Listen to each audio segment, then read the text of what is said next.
All right. Good evening, everyone. I'm going to call the meeting to order for the Greater Rutland County Supervisory Union at 6:02. We'll begin with the Pledge of Allegiance. I pledge allegiance to the flag of the United States of America and to the republic for which it stands, one nation, under God, indivisible, with liberty and justice for all. Okay.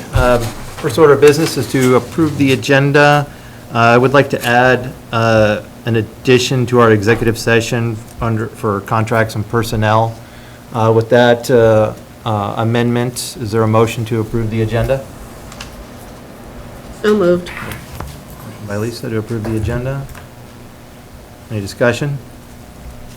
All those in favor, please say aye. Aye. Aye. Motion carries unanimously. General public comment. Is there anyone from the public who wishes to speak tonight? Okay. And then on to staff and student highlights from Proctor Elementary School. Good evening, everybody. I'm Liz Colte, Proctor Elementary School Principal. I am extremely excited to be here tonight, especially at the end of the year, so I can talk about everything. I don't know if that was strategic or not, but I appreciate it. This is my third year at Proctor. Previously, I was at Wells, and so I've had the privilege of seeing some of these students, actually in both schools, but in Proctor, really grow over the last 3 years. So I'm super excited to share this with you. So we can go on to the first slide, or second slide first.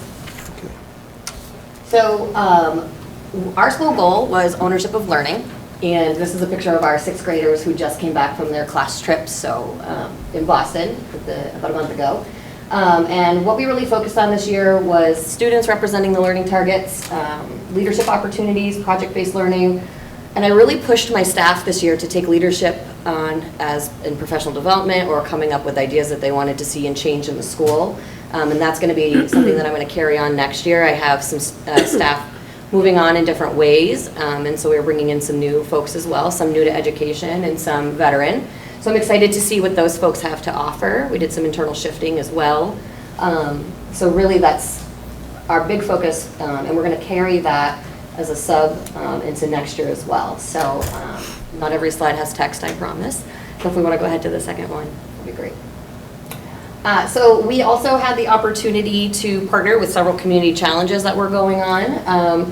We, as many schools, were able to name a snowplow.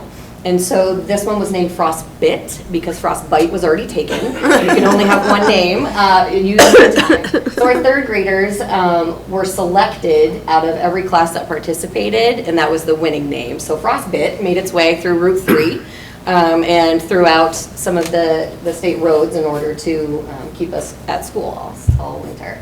And then you'll see on the other side, we have, this is one of our 1st grade students who is a heart warrior. They've had some setbacks in life and needing heart surgery. So our PE teacher partnered with the American Heart Association, and we ran Finn's Challenge that I know some other schools did. And this individual actually happened to be the top winner as far as collecting donations as well. So it was a double important picture to have for this young man. And we actually have a 2nd heart warrior in our school. So we took this extremely seriously. We had posters everywhere constantly pushing out, please help us, please help us. And the community itself actually held a fundraiser for him because he underwent heart surgery this past summer. So it's really great to see how that community comes out to support everybody. So we tried to mirror that at school for the year. And he still wears his medal from time to time. So, and we will hang up this poster again next year when we have him back. So we can go on to the next slide, Chris. Something else that we took on this year was a celebration of work night. Last year we tried to do like a literacy night, and we thought we needed some more participation. So as part of our Title I funding, we decided to do a celebration of work night after conferences. So we wanted to make the focus of conferences really be on student learning in the classroom. And the celebration of work night was in the gym, which was not normal for us. We kind of closed down the classroom so everyone could be in to make sure everyone saw everything. We had displays of musical instruments. We had kids on green screens sharing their learning on the solar system. We had 6th graders did body systems, so we had skeletons everywhere. We had interactive games both in math and literacy for families to participate, and then our sixth graders also took on the responsibility of designing and facilitating mini golf in the building. So if you have never been into Proctor Elementary, a lot of it's marble on one side, so there was a lot of bouncing downstairs. There was one in the main hallway that kids were just rolling, and you watch the ball like go up and over, and it was fantastic. We only had 4 mini golf holes because of the weather, but our PE teacher was ready to bring out 2 more for outside, including the playground structure. So it was kind of okay that one didn't take off because the ball was coming down the slide. So it was fun. Our PTO shows up to every event that we have that is for the whole school, and they have their own events as well. So they were trying to recruit folks to join, but also had a survey. So they were trying to figure out communication and how best people would like to participate. Anything from just getting emails to actually attending events or facilitating them. So that was great. And we had a couple of different assemblies throughout the year. Our Veterans Day one I wanted to bring to highlight because our sixth graders actually plan and run this one. And so they spend a lot of time preparing, decorating, making sure that they understand the purpose of Veterans Day. And we invited our second grade to sing as well. And we had a good showing of veterans. We did this the first year I was there. We pulled off a Humvee. My husband is a former veteran, combat veteran, and his friend was up, so we actually got a Humvee up there. It was pretty cool. Couldn't do that this year, but we had a great celebration. We invite them in for cookies and juice after as well and get to know our veterans. So looking forward to doing that this upcoming year as well. We can go on to the next slide. This was super fun. I do not hold snakes regularly, so this was a big one for me, but the whole point of putting this picture up here was to show those are students from West Rutland as well as students from Proctor. So starting to branch out and follow our strategic plan of creating opportunities for all students. And we had 2 different presentations. This was Captain Aquatics, and he came and did 2 different presentations, one that was geared towards kindergarten through 2nd. We actually were able to invite up the Sunshine Nursery that's down the road from the elementary school. And then we had our 3 through 6 presentation. So in both presentations, everyone got to hold snakes. I chose to only hold it in the second one because our art teacher, who also works at West Rutland, was holding its head. And I felt super secure with that. But the kids that were sitting next to me were like, this is so gross. Why is this thing moving? Like, it was really cool. So, we tried to have another event called Go BMX Biking, which was all on anti-bullying. We had invited Wells in Middletown. West Rutland wasn't able to make it. We had the Pulteney Elementary and Pulteney High School coming. Proctor High coming as well, but the rain didn't work out. So our gym was not set up the way that we had expected it to be, but we have plans to bring that presentation back in the fall and invite as many schools as possible. So just have to kind of kick that one down a little bit. We try to go to Proctor High School as often as possible. Jen McLemore and I, any opportunity she has to send kids down, they come. And you'll see that later on as well. And our 6th graders just went up today for their shadow day. So it was really fun. It's something you anticipate every year, and it's like that rite of passage. So it was great. So we're just looking for more opportunities to attend and bring people into our school. We can go on to the next one. I put this picture in here because our 2 first grade students had a brand new teacher to our building this year, and they were just, beginning of the year, building routines, exploring materials in the classroom, and both of them were so excited when I walked in the door to show me that they had chose Proctor colors, and then made a point to go tell their teacher, like, this is what we wear. When we wear spirit wear, this is the color that we wear. And so it is really embedded in our school, and just their smiling faces, like, how can you not? They've grown a lot, and now that they're going into 2nd grade, I bet you if you were to ask them, they would still remember doing this. So, go ahead, Chris. This type of event happens regularly. So our 4th grade, our 3rd grade, our 2nd grade, and all of our classes create opportunities for parents to come in. It's been heavily dominant in the 2nd through 4th grade this year. Our 4th grade teacher did a whole nonfiction unit on biographies, so the students had voice and choice of who they wanted to be. They did all of their research, and then she had this tea party where people came in. They were all dressed up in character and got to explain. They had questions scripted. They had answers ready to go to talk about their individuals. So we had everybody from Leonardo da Vinci to Taylor Swift to a musician that I don't recall specifically, it was not one I had heard of. And so they're also, on Friday, they're actually doing a coffee house during the day for their poetry they all wrote. So they held a farmer's market this year. Our second grade did an economic unit where they also held similar to a farmer's market, but more just like a business economy, come on in and buy things. Third grade actually did, I spoke about this at the Corey Valley meeting, they had an interdisciplinary unit in Heritage, and so they invited families in during our celebration of work night to come and see the students do a play. So just lots of opportunities, and our staff has asked, can I bring another idea? Can we do it again? Can we do it again? So that's that leadership and ownership that I'm trying to build within them as well. So if you're around on Friday, 1:15, come on in. Fourth grade's going to be reading their poetry. Everything from Pokemon, I'm sure, to sports and video games in between. I'm absolutely certain of that. So yeah, we'd love to have you. We can go into the next one. So here's actually an example of the farmer's market. This young man created a Pokemon store. That was a level of interest for him.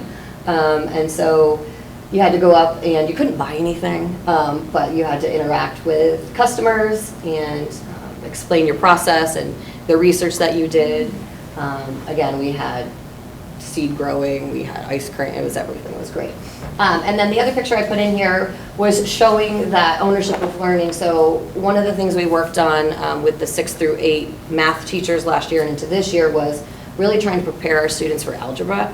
And so this was a picture that Ms. Brewster put on our class dojo, which is one of our forms of communication, of students trying to use different ways to solve algebra. And so this is when they go in and when I walk into the classroom and they're trying to show me this, I have flashbacks of being in middle school going, wow, I wish I had actually tried it this way. So they're very proud of the work that they've done, and we're really hoping that they have a solid foundation going in.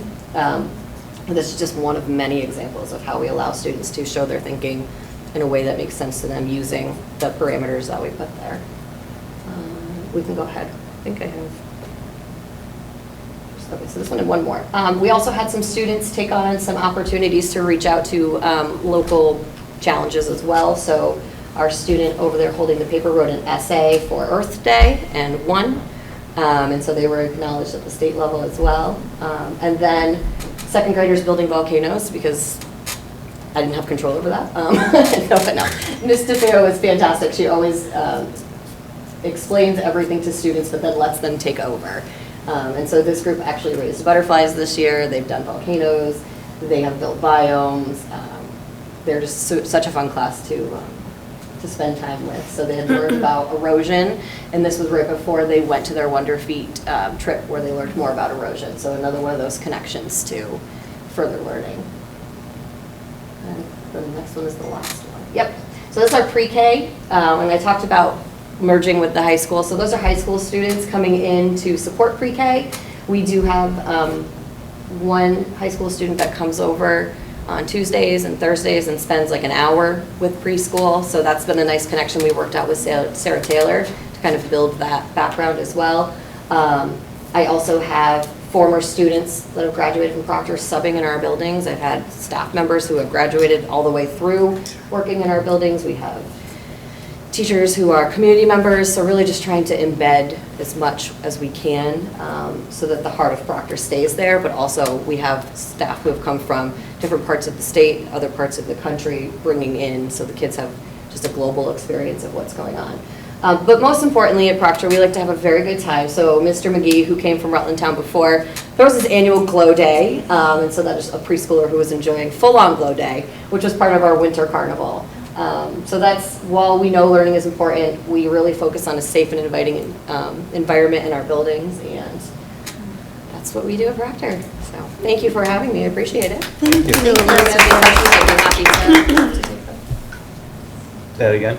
If anyone has any questions, I'd be happy to take them. Oh, yeah. Anyone have any questions? That creativity is great. Thank you.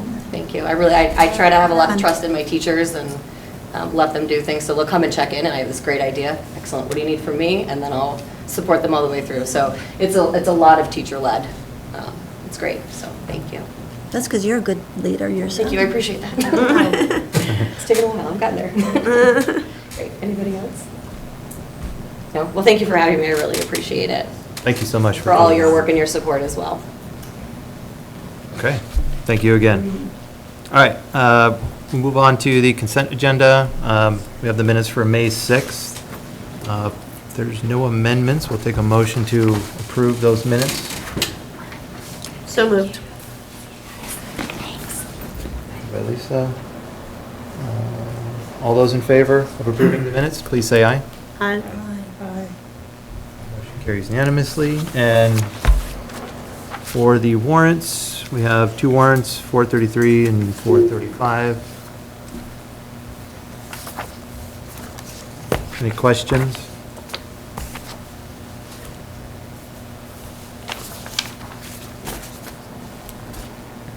We need to approve the warrants as well. I'll make that motion. Tim. All those in favor, please say aye. Aye. Aye. Mm-hmm. It's unanimous again. And on to superintendent's report. Thanks, Eric. Just a few things to highlight, and then I'll take some questions on the strategic plan update. I know Tammy has an update as well she would like to provide as part of that strategic plan. So obviously, it's getting toward the end of the year. We have graduations coming up. This is a extremely busy time of the year for us. We have high school graduations this week, with Pulteney and West Rutland Friday night at 6 o'clock, with Proctor on Saturday at 10 o'clock. So hopefully the weather will hold out for us. We maybe have a couple nice days, kind of send off our high school kids, just on a good note. But I just want to just say congratulations to all of our high school graduates, and just say thank you for your years of being part of our community, and we wish you all the best of luck in your post-SU endeavors, whatever that may be. So just congratulations, good luck, and all the best to you. And thank you to all their families for being very supportive of us and nice collaborative partners over the years. In the report, I also have, I put this in here, but the PCB sampling schedule, just because we still have two schools that have not been sampled for PCBs, but as many of you should be aware of or know that the state has paused this because they've ran out of money. And this is something which, the superintendents and school boards had said this when they were looking at this, that we feel that this was grossly underfunded, that I think they underestimated the total cost, but so less than half of Vermont schools have been tested, and they're used almost all of their funds, so they've put a pause in this. So right now, Middletown Springs and Wells have not been tested as of yet, and I don't know, to be honest, if that ever will be. But part of the logic around having Middletown and Wells placed back towards the end was because of the age of the schools and when they were constructed, and just in terms of they weren't seen as a high priority or along with PCB. So that's something which we'll keep a close eye on. If if anything changes, if any funds are made available, we will let the SU board know, as well as the Wells Springs board know as well. Along the lines with education, as you know, it's been a very volatile spring up in Montpelier that we're trying to muddle through H454 and figure out what education was going to look like in the short and long-term future here in the state of Vermont. Last Friday, when we thought that we had another amendment on H454, then during the conference committee, that things were kind of thrown into a bit of an upheaval, and basically what had happened, what new things were introduced that, from my understanding, weren't technically supposed to be introduced. The point of the conference committee was that they were supposed to look at the items on the table and try to work through those, and then members of the conference committee who set aside decided to introduce new items, and this had caused some chaos. As a result, there's been a pause placed on this, and I think the conference committee will reconvene on June 16th as a result, and we'll kind of see what happens there. I don't expect a lot of updates between now and June 16th. I think a lot of the conversations will be kind of held in private. I don't think they'll be as public as they've been in the past in terms of committee, and you could watch online, but it's something which we do have to be aware of. I did place some information in the packet. Obviously, the the comparison chart is outdated, and once we get a new one, we'll update that. But particularly of note is around foundation formula, because that's something which I think a lot of community members should have a better understanding of what that is. In and of itself, it's not necessarily a bad thing, but what it boils down to, and this is what a lot of the concern was, is that with the foundation formula in place, the state basically sets that all students will get X amount of dollars. From a school district standpoint, is say we have 1,000 students, we know they're going to get, say, $14,000 per student, excluding the weights. It's very easy for us to budget that, as we look at, okay, here's the money we're going to have coming in, here's what we know. It's, there's a figure behind this, and obviously there'll be weights attributed to, individuals from the, economically diverse backgrounds of ELL, students with special needs. There are all sorts of weighting that'll be put into place here. But what we found is it started doing these scenarios is that in districts like ours or in SUs like ours that have been traditionally very fiscally responsible, very low spending, that as we move to a foundation formula, that our communities would be hit the hardest. And I know that when we look at a foundation formula, like we may be receiving more money as Wells Springs, Rutland Town, Quarry Valley, and IRA, which is say well, initially that's a good thing, but then when we looked at the property tax rates, we're seeing that Quarry Valley would be up, close to like 28% in terms of the homestead property tax rates. Non-homestead was going down 1%. Wells Springs was right around 12% in this initial projection. IRA, which was at, I think was like right around 34%, and Rutland Town was at 1%. And so you see this is kind of, and this was just one scenario, so that, that's not, but that gives you an idea of kind of what happens sometimes in the foundation formula and how you have to really look at how do we have a softer landing by just this quick, abrupt shift to this formula. That while you find other districts in the states that were higher spending than us, and so what had happened was that, say a district was spending, say $18,000, and the foundation formula drops down to 14, they may find themselves in a huge budget deficit where we're losing a lot of money, but then the community members look and say, well, we're seeing a homestead property tax rate where we're down 12 to 18%. So it causes this bit of chaos. And so as word started getting around about this, then people were like, well, hold on a second, that part of what Governor Scott said when he rolled this out was part of this plan was that he was going to create a plan that was going to increase educational opportunities, experiences, for our kids, and then reduce property taxes. And when we started looking through some of the details, initially that was not occurring. And so, and the kicker for a lot of people was when you move to a foundation formula, community members have no vote anymore. That's they can't vote on the budget. So therefore, they would our Wells Springs, Quarry Valley residents, IRA, and Rutland Town would just have to accept whatever that property tax rate would be. And so this is where the legislature is trying to work through these different scenarios and trying to find a way to work through equitable funding across the state of Vermont, but also by not having this huge property tax increase. I know that one of the things that was proposed on Friday was, well, we could just a district can choose to underfund by 10%. The problem with that is a foundation formula should set what's called the floor. That's what it's supposed to. It's meant to equalize spending across, that every student in the state of Vermont gets the same dollar amount. And when you provide a property tax incentive to a district and to underfund, to say, well, we're going to try to lower the cost for our community members, you say we decide we're going to drop down 5%.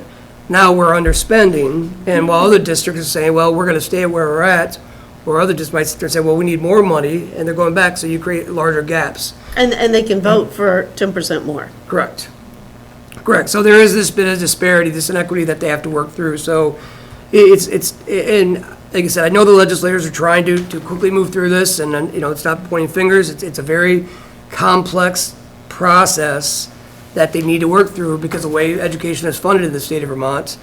But I think that's where there have been some proposals have asked for a little bit longer of a period to transition so that you can work through these kinks so you won't have this abrupt shift. I know that Senator Beck talked about this organic growth around the foundation formula. And that's in isolation, that sounds great, but we also know in rural communities, organic growth is not as strong as in other areas. And it's based on, obviously industry, the economy, property values, a large variety of things. So some communities over time may see, well, yeah, the organic growth helps right the ship, but in a lot of our communities, we find that we're not experiencing the same thing with organic growth. So these are conversations that our legislators are having, our representatives, our senators are having, but I do encourage anyone out there who is listening, whether you're on PEG TV or if it's online, to contact, your senators, representatives, and ask questions about this, and ask, what does this really truly mean to this, in the short term and in the long term.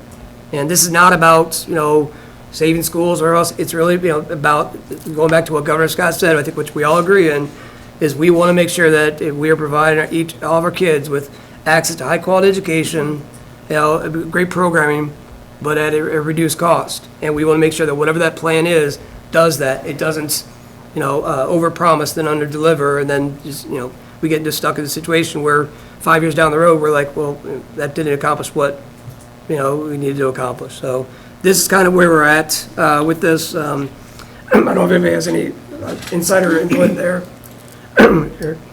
No, I just reiterate, just to follow the legislation as much as possible, and really, now's the time to reach out to legislatures on your, perspective and what you want to see come out of this legislation, because, what I'm afraid is what the conference committee is that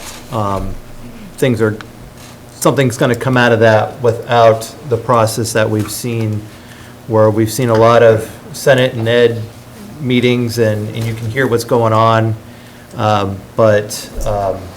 so, yeah, there's a lot to keep up with, so. And maybe to the two senators that are on the committee, to be a little more concerned with public education and a little less concerned about private education, where they have perhaps personal ties.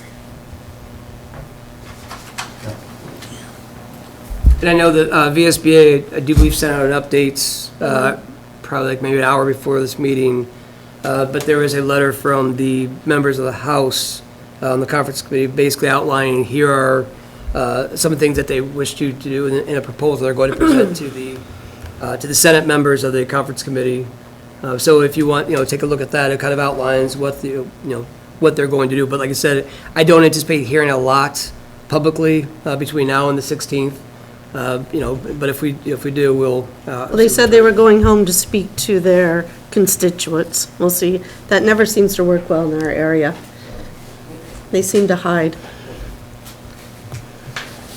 So I don't know if anyone has any other questions. Like I said, real quick, it is a thankless job, because I've moved in here from another state. It's like just the education, the way education is funded in the state of Vermont, it's very complex, very convoluted, very challenging. So as you're trying to correct this or fix this, there are a lot of moving parts. Just when you think you fix one thing, then you realize 5 other things now have to be fixed as well. So I think that's been, from the VSA, from the VSBA, the Rural School, Small School Alliance, the VPA, we've always asked that there is an educated, informed approach to this. I think we've also understand that, yes, that consolidation needs to occur, that something has to happen with education, state of Vermont, but in doing this, we want to make sure that it's an informed decision. It's not just haphazardly just thrown together.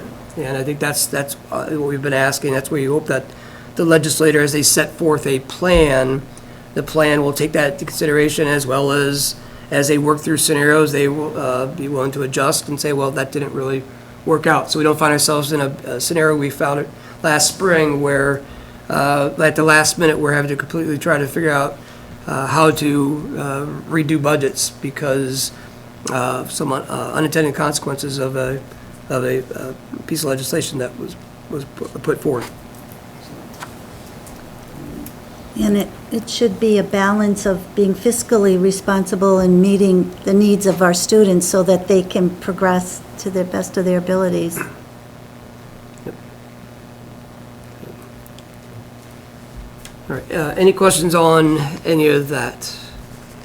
So, okay. So the strategic plan, I know that it was included in your packets. I know I spoke to Eric prior to, I know that what the board had asked, Tammy to provide an update.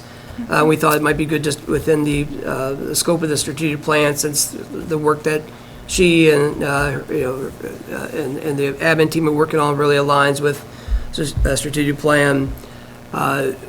My ask of the board is, would you like me to go through the slides? Would you like to open up for questions, highlights? I'm open to whatever the board decides, because I know that you have a lot on the agenda tonight and some other reports, and the executive session tonight might be, I'm okay with whatever, so I'm prepared to do either. So I just want to ask the board what they would like. How about highlights, and then we could follow up at the July meeting if we have additional questions. So then I will just refer to specific slides, if that's okay? Sure. Okay, so if we turn to slide 8, which is just around, so as we remember with our strategic plan, we had, academic success, we had school climate and culture, as well as community engagement and communication. We had goals within each of these areas, and so within the academic success, we had the goal around improve academic achievement and student growth at all grade levels in the areas of literacy and math. And, so some of the things that we've done over the course of this year, updates and accomplishments, we have completed scope and sequence K through 12 for ELA and math. The science 7 through 12, complete scope and sequence for required courses. We also, within our global studies, social studies, have completed scope and sequence for required courses. We have, as this board is aware, we have hired a curriculum coordinator, which, we kind of laid out what the goal of that, the plan for that is. Really is around continuing to work on the curriculum, developing common assessments, and really better alignment, and particularly identifying areas of growth and also areas of strength. And, so if we have a school or a couple schools that are doing some great things, that we can look at how do we replicate that within each of our other schools and what makes most sense for us. We've updated our continuous improvement plan with Act 139 information for the 25-26 school year.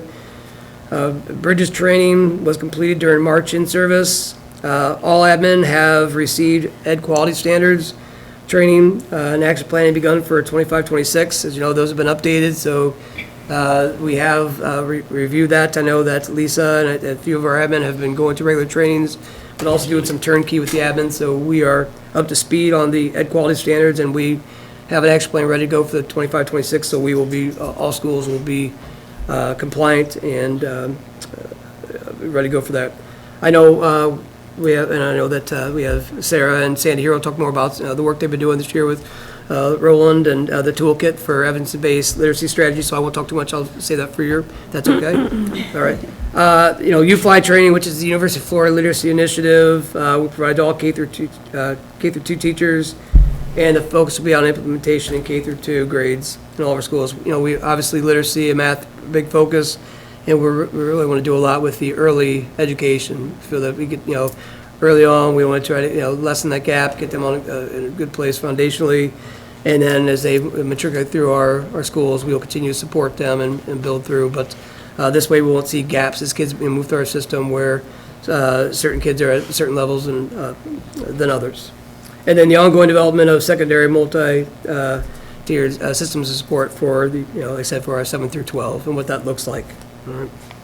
Any questions on that? And Lisa, if there's anything you want me to add, feel free to jump in. So, okay. All right, slide 11, I guess we can move to. So along the lines of academic success, our second goal, expand and increase student access to enrichment and post-secondary opportunities for all pre-K through 12th grade students.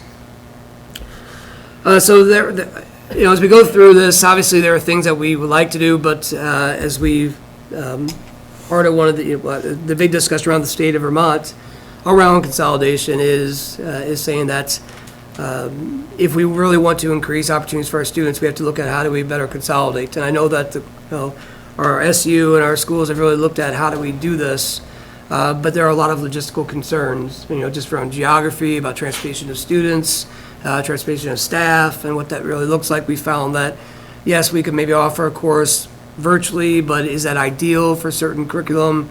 So it's something which we continue to explore, what that may look like, but obviously, we're seeing what the state has in store for us as well around consolidation. But, we are looking around a service learning requirement. And I know there's been a lot of discussion around community service and service learning, and someone who has worked in a service learning school with a service learning focus, I think there's a major difference between community service and service learning. I think they're both worthwhile, but I think service learning is more transformational, where it's an experience that a student selects, and it really, I think, based upon that experience, they feel changed by this. They feel they've come away with something, and as well as the community may be better for it, or an individual or a group may be better for it, as opposed to an individual doing 30 hours and they're in the middle of picking up trash and saying 1 o'clock, 30th hour, like, okay, I'm gone, see ya, which happens. But service learning really is, it's based upon something that is near and dear to an individual's heart, and something that the change they want to see in their community, whatever that may be. And so that's something which we are looking to shift, in our schools, and how we make this kind of part of, the GRCSU. The administrators, school counselors, teachers did a lot this year around more of GRCSU-wide events. We had Battle of the Books, we had a district art show, we had an SU art show, grade 6 field day, unfortunately, just, with, I think, only having 6 nice days in the month of May this year. Got rained out, but unfortunately, just with the end of the year, they weren't able to reschedule that.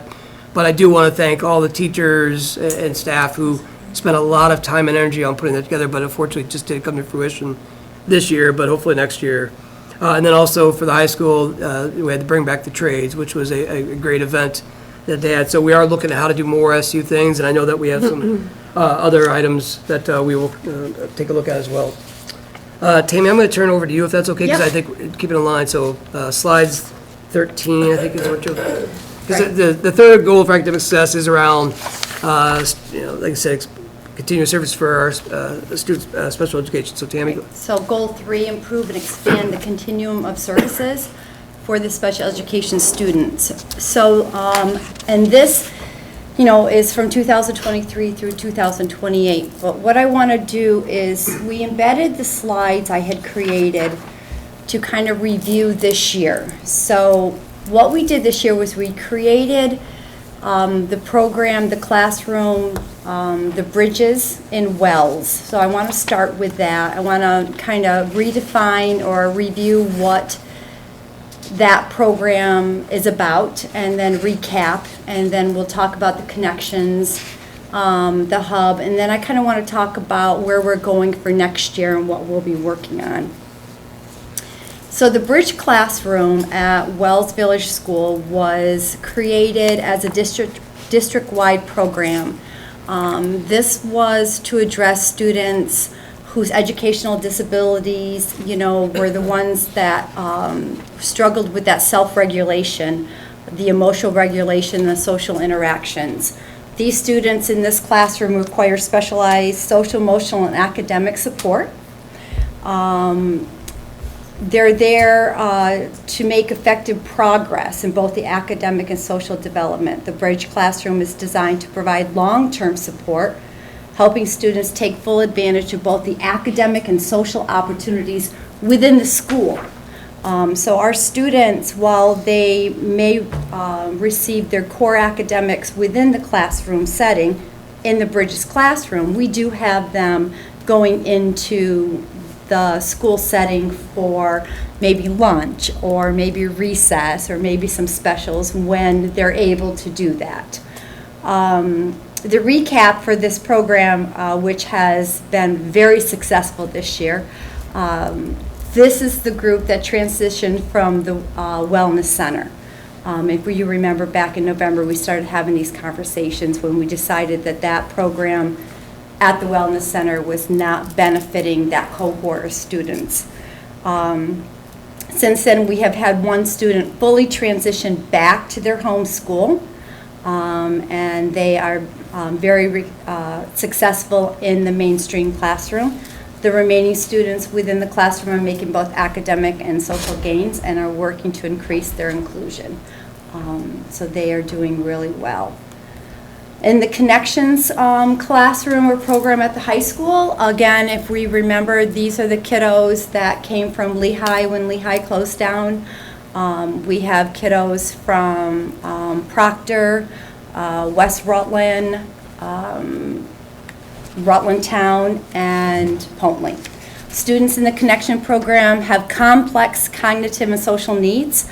They are also the kiddos that were on the life skills track. They require significant content modification and instructional approaches that incorporate functional skill development as part of their access to their curriculum. This program is designed to support students with moderate to severe disabilities in reaching their fullest potential and increasing their independence. It is grounded in the belief that all students can learn together in inclusive settings. The program provides highly individualized instructional and services aligned with each of their individual IEPs.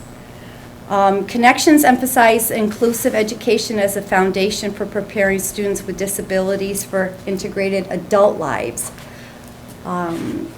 They are our 7 through 22 kiddos.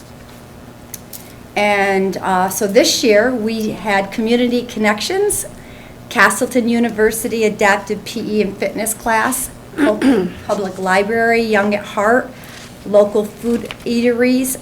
We started an adaptive PE and music class at Pontley High School, and we had peer buddies. Oh, my screen, I can't see. Several students went to the junior and senior prom this year, which was huge, and we just had that last weekend. And they had a really good time. And then in another screen, we will talk about our projections for next year. Also this year in West Rutland and Proctor Elementary, we started a classroom setting, which we use the acronym HUB, which is Healing Underlying Behaviors. We saw a cohort of kiddos in these buildings that needed a proactive approach to some social emotional dysregulation within the school day. And this was something that we worked with the building principals and the counselors to identify by collecting data, looking at their plans throughout the day. These students were not necessarily students that were on IEP, some were not. And so what we did was the staff worked with the students' team to create a personalized behavior plan that would include like consistent language on how we approached the behaviors and how we interacted with the students, and breaks were incorporated into their days. Within the hub, they use what was called the zones of regulation, which is a type of de-escalation skills using colors, and to identify behaviors and how to work through when a child is dysregulated. Unlike the planning room, which was common practice in the past in many schools, this was not a discipline. This was more of a reward proactive approach for students to identify their behaviors and be able to build up their social toolbox and feel good about themselves for making good choices ahead of time. Currently, there are 2, as I mentioned, one in West Rutland and one in Proctor Elementary. Data that we collected during the 2024-25 school year has showed that there have been fewer negative behaviors within the classroom settings, which has allowed lesser disruptions for that child and all of the other children within the classroom during academic times. All right, moving on. Looking ahead for 25-26. We are starting a Connections program at West Rutland, which we have identified as a juniors connection, which will be K through 6 to service our kiddos who fit that cohort. This will be serviced by a special education teacher and a behavioral specialist. Students may qualify under a range of educational disability categories, including but not limited to intellectual disabilities, autism, communication disorders, physical impairments, health-related conditions, or multiple disabilities. Due to the complexity of their learning profile, students in the program require significant content modifications.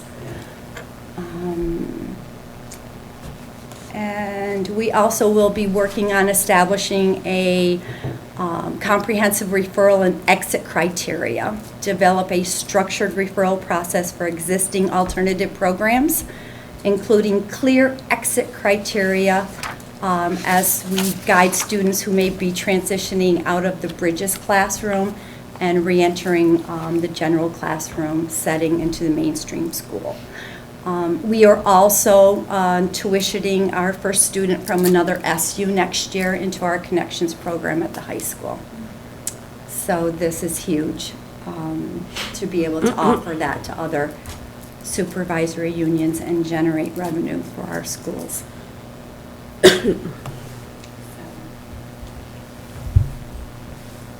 Any questions? Okay. All right, thanks, Tammy. You're welcome. So we're moving on to slide 22. So we're moving into school climate culture.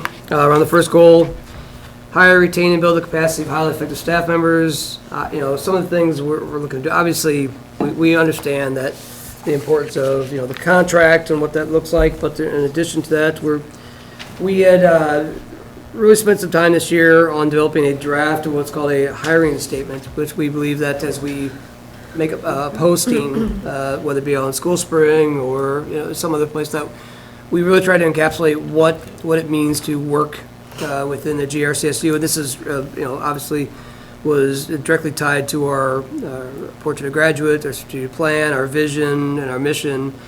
And so we have a draft of this that we will be working through this summer. We'll get some feedback, obviously, from our staff to make sure obviously they feel it also. It kind of encapsulates what it means to work within the SU. Then once we have that, we will be looking to roll that out for the the following year's hiring process. But I know that people don't necessarily think that's always a big thing, but for when candidates do apply on School Spring or look elsewhere, a lot of times they want to try to learn as much as they can about what it means to work within our SU. And a strong hiring statement can provide, our vision, our mission, our purpose, what we believe, the culture, things on those lines. So it's something which we thought was a very valuable thing that we need to do. We're looking at obviously updating, the school employee handbooks, updating those, better reflect the information that a staff member needs to effectively do their job and to navigate not just the school day, but through the school year. We'll continue to participate in hiring fairs when available. We did see a slight downturn this year, as in years past, on hiring fairs, but whenever those are available, we will attend and we'll participate. I do know it is difficult to recruit in the current climate. I think that's just, I think anyone could say that. Right now, people are always asking, why would you want to be a teacher? Why would you want to be an educator? When you hear sometimes how the governor speaks or our legislators speak and how they approach education, it does make it very challenging. But we still are able to find high quality staff members working through. So that's still our goal, is to try to find individuals who really truly are doing it for all the right reasons. And so, but I think that's something which we try to relate to our representatives, our senators, and our governor or secretary, that a flippant comment made at a press conference on Thursday afternoon does resonate with a lot of individuals. People, it does make people go home. They don't feel great about themselves or what they're doing, because I don't think there's an educator out there, whether it be in Vermont or else, that's out there to get rich. They're doing it really because they love kids, but it makes it challenging when people continually attack them. And I think that's where, as we try to do this, we have to understand there are external forces that are impacting this as well. We're looking at collaboratively planning new teacher orientation in service, and that's something which I know we're still working on, continuing right now, but that'll be ready to go for the fall. And then the local wellness committee team has been formed in a regular meeting, and we've asked Sarah Taylor, who's our early ed pre-K coordinator, to head that group. So that group is currently meeting right now and working through just what wellness looks like within our building. So if we go to slide 25, I'm trying to be quick here, so I did have 28 slides to read through, so I'm condensing this. Goal 2, improve students' well-being and daily experience in our schools. Each of our building administrators implemented building-based strategies to enhance school culture and climate around just student recognition, student practice. I know that You saw a lot of things that Proctor Elementary did, those are being replicated in all of our schools. For our students, we're still looking at other ways we could continue to recognize and, have our students feel welcome, feel safe, and feel excited to walk into our buildings. We have collected climate feedback from students from a variety of different formats. And then we're continuing to explore and expand opportunities for students with extracurricular activities and clubs both during and after school. And as I said at the onset, there are some barriers and some obstacles that we're trying to work through. We'd love to offer our students everything, but financially it's just not possible. And realistically, when you have a small school, you can't offer everything because you don't have the students to do that. So that's just the reality of the world we're living in. The last slide that I have is around community engagement communication, which is slide 28. And then I will ask any questions. So this is around provide clear and consistent communication within and from our GRCSU schools, ensure meaningful engagement with parents and students. And this is not the board budget communication. This is really more just, globally, think of from central office to building to staff and how it works both ways. But we have developed both a community survey as well as a draft communication plan expectations. We'll be working on that, and we'll be disseminating that in the fall. As we looked at the timing, we felt that at the end of the year is not always the best time to distribute surveys because people are exhausted, they're tired, they have so many other things just to worry about, and so you typically get a very low participation rate with surveys distributed in the month of June or even late May. So we are looking at in the fall that we would distribute this particularly through our back-to-school letters around the community survey as well as our back-to-school nights. And then based upon that, we look to how we can adjust. But also we want to make sure that what we have in our draft is something that we feel we can commit to. It's going to really accurately address the issues. But we do have a draft plan in place that's comprehensive, and as well as a survey that we believe will, if people take this seriously and provide feedback, that will provide some information we need to move forward and try to make some changes. All right. Sorry, I threw a lot at you, but just any questions or? It's great. I mean, and it's all here too for folks to review. Yep. I did have a question on page 25, and Yes. I just got to ask.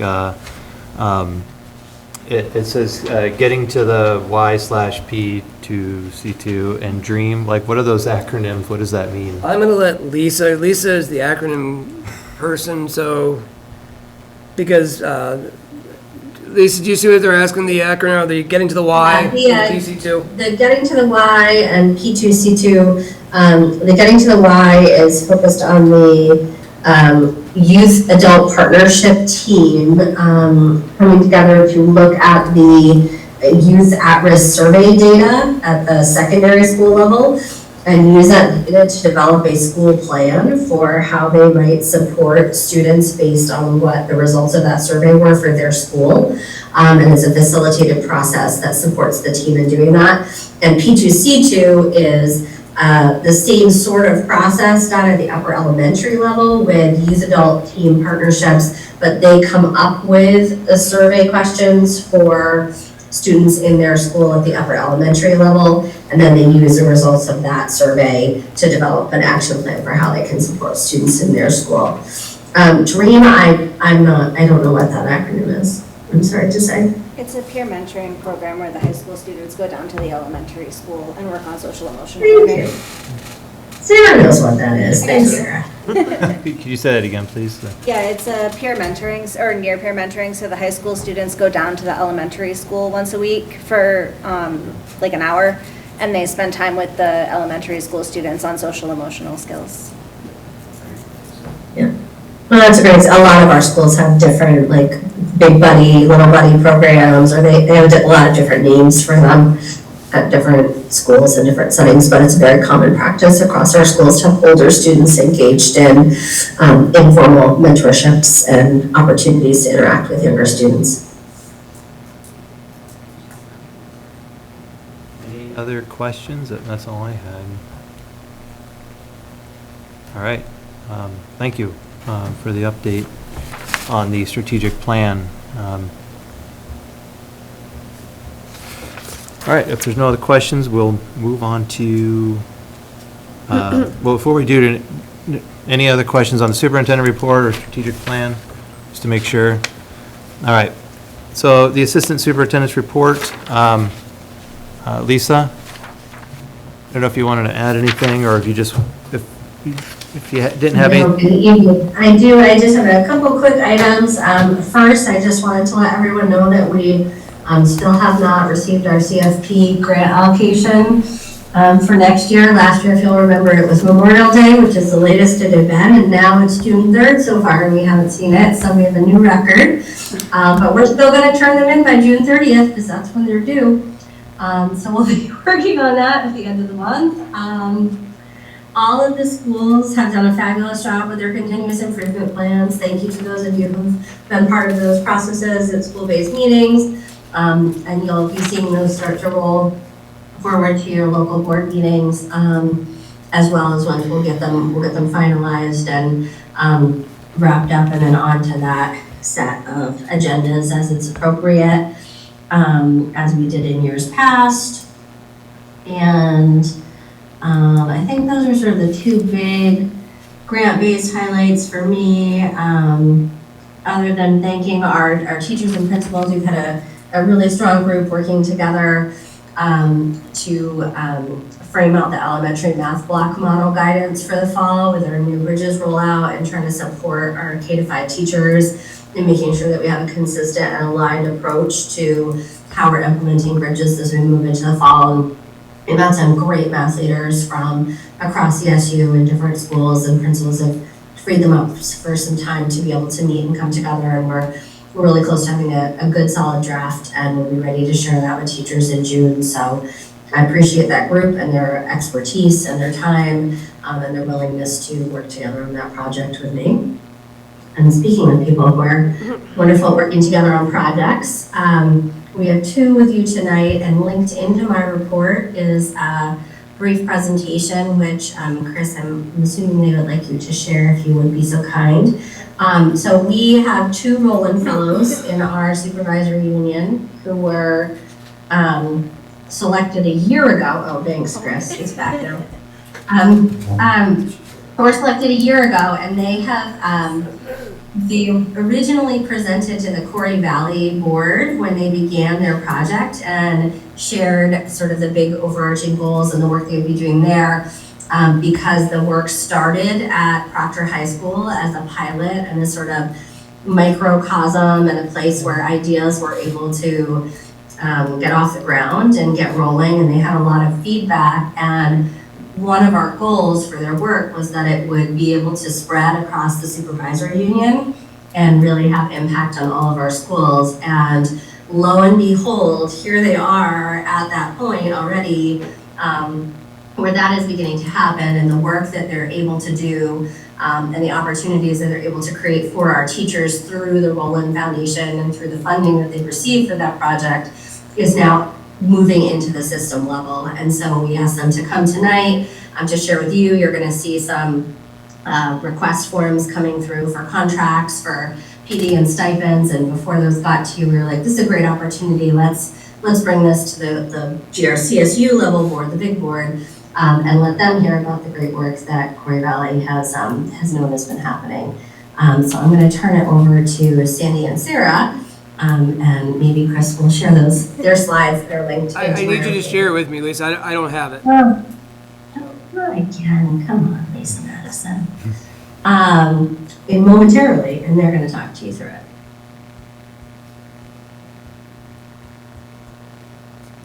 I could probably start without this. Yeah, if you want to start, I'll get the slides going when you go. So I'm Sarah Marcus. I'm a science teacher at Proctor High School. And this year, through our opportunity to work with the Roland Foundation, we just wanted to share some of the positive impact that we're having and hope to continue to have with you. So the Roland Foundation is a Vermont-based organization. They focus on high-quality education around the state, and they do that by funding teacher-led projects because they believe that school change and school transformation is most powerful when it's led by teachers in the buildings. So this fellowship allowed us to explore multi-tiered systems of support I'm already on the third slide, if you want to go down. Move quickly, Sarah. Great, okay. Actually, one back. One back. Just kidding. Okay, perfect. So we started out with exploring multi-tiered systems of support at the secondary level. There's a lot of great models for primary schools, but not so much for older students. And we wanted to develop a strong framework that worked for small schools. So we did a lot of research. We visited a ton of places. We took some classes. We went to a bunch of conferences. And this spring, we've been developing a plan based on our learning. And Sandy's going to tell you a little bit about the specifics of that plan and what our ask is going to be of you guys. Thanks. Yeah, so I'll talk about the implementation, and you can go to the slide. So one outcome of our work is a tool that we're calling the High Quality Instructional Playbook, and also the development of a team to help roll this out to the entire SU. So the High Quality Instructional Playbook is really founded on the fact that we know that a really strong MTSS framework relies on high quality instruction. And sometimes when we say high quality instruction, just like students really are most successful when we give them very explicit and specific instructions to be successful, we as teachers also benefit from that type of resource and guidance. So the high quality instructional playbook will have strategies that are evidence-based that will help students in any class because it's skills that are cross-cutting for secondary classrooms. So reading, writing, executive functioning like organization, and also vocabulary development. The playbook will have a series of strategies, and then each strategy will have a little visual so that the teachers can see what it looks like, a description of it, the actual how to implement this, whether it's this is how you would include this scaffold or support in a lesson, or this is like the template to design your high quality strategy. There's also all of these things that we have included in the playbook are evidence-based with the research behind them, and to the point where it's like this has a effect size of student learning to a 0.8. So it's like pretty much backed in research. And then we also have videos of students giving a testimony on the effective level of the exercise that they did, or a teacher talking about it, or perhaps like you could just, teachers can see it in action. I'll show you a little bit about what the high quality, like a specific strategy. You can go to the next slide. So for each strategy, it would look like this. Like this is a clip from the website that we've created. So this one is called the vocabulary map, and you can see there's a little visual there, and it tells you what it is.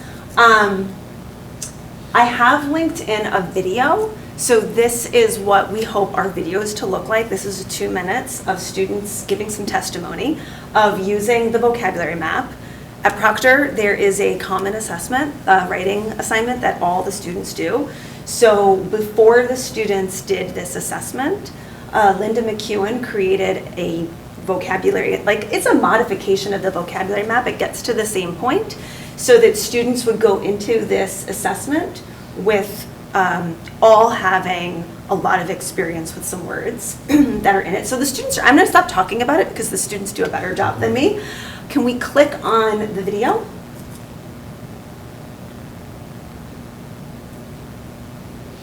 See if the audio works. Thank you.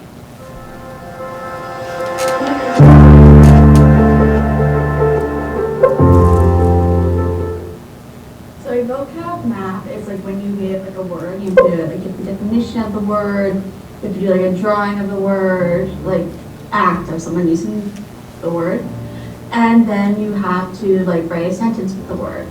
Now we use the vocab map by writing down first what we knew about that word, like stuff, like the definition that we knew, and then we went over the actual definition, then we found something that we wanted to draw about, or like write like one word that relates to it. Then we wrote down a sentence for it. What I think helped for the vocabulary sheet was having the different examples, so it can be used like differently in different sentences. and it's really useful and helpful for your writing. So the vocabulary map definitely helps understanding the word because sometimes in your life a teacher will mention a word and then a couple of years later you go back to it and you don't know what it means. So having different examples and the different definitions of it really help you be able to know what it means when you're writing, so therefore you're not stuck with the pencil and paper trying to figure out what to write. The vocabulary map helped me with the words adversity and prosperity because it was interesting to hear different people's definition of the word, and then it helped me understand it better. I 100% do think that this should be used more because as a dyslexic learner, sometimes some words can be harder for me to understand or to get like a better knowledge of, so that will help me clear up the definition and so I have a better understanding of the word. I think it would definitely be helpful to use it in more classes because, you know, when you see a definition of a word online or on a glossary, it gives like a list of their definition. But to the student, that's not always what they will understand for a definition. So kind of breaking it down and just having a sheet where you can list the examples. And even if you can get a picture or something, it's really helpful.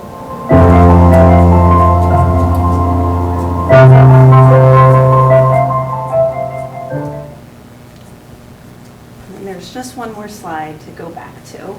But it doesn't have to be up there for me to talk about it. So as you heard the students say, this was helpful. We would like this, you know, to keep doing this in our classes. And we just think so we know that some teachers are very comfortable with these strategies, and some teachers will really benefit from going to that playbook and getting templates and everything so they can just take it and start applying it. So we have created what we're calling a playbook team. So these will be instructional leaders who will be using these strategies, helping other teachers use them. And we have teachers, we have a team of 13 teachers. These teachers are from West Rutland, from Proctor High School, Rutland Town, Poultney High School, and we have a teacher from Poultney Elementary to sort of round the team out. A lot of these reading strategies are really appropriate for grade 6 and up. So we do want some representation from what feeds into our secondary schools. Did I miss a school when I said that? I said all the schools? So. And our team has a representation of teachers from multiple disciplines, and they're going to help promote and champion the use of this playbook. They will be earning a stipend for their work because they'll be doing some work in the summer and out of school hours. And so we would like to use the roll-in funds that came from our work to pay their stipends. So you will at one point see some contracts going through, but it is funded with the Roll-In Foundation, and it's for this work. And really excited to see how it goes and tell you guys about it today. And also just thank you because thank you to the GRCSU administration and school board so that we could do this work and bring it to the students. Thank you. Thank you. Anyone have any questions? Just want to go out there. Okay, that's great. Yeah, I don't think I had heard about this until tonight, so. Okay. I think that, did anyone have any questions on the Assistant Superintendent's report for Lisa? And then also there's the curriculum priorities as well. That was in the materials folder. So if no one has any questions, I'll thank you again. And Thank you. That's a great opportunity for this GRCSU. We'll move on to personnel contract recommendations. Thank you. Let's see, we have 3 professional staffs. If there's no questions, we'll take a motion to approve.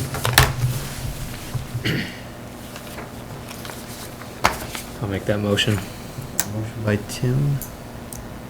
Any discussion? All those in favor, please say aye. Aye. Aye. Eric, are you there? Any opposed? Aye. Motion carries unanimously. Resignations. Informational again. Any questions? All right. And then on to finance. I don't have anything to report. Have anything? All right. So, nothing for finance. If there's no questions for Lewis on the finance. Great, moving right along. So old business, we talked about the board retreat in July 1. I did reach out to Debbie Singheiser, and she can make a July 1st meeting. So we can continue as we had discussed before with a retreat set for that evening, probably as needed. If we need a board meeting prior to that to take action, it would be a quick, short meeting. Any questions? You said July 1st? Yeah, Yeah. Yeah, that's the first. I think that's the regular. Pretty sure I got the date right. Yeah, it is. Okay, cool. All right. Excellent. So, general public comment. Anyone wish to speak tonight? Before we move on? Okay. Next meeting date, as we said, July 1st. And then we have an executive session, so I'll take a motion to move into executive session for the purpose of discussing contracts, personnel, and then we will carry on into the superintendent evaluation, appointment or employment evaluation of a public employee. So moved. By Lisa. All those in favor, please say aye. Aye.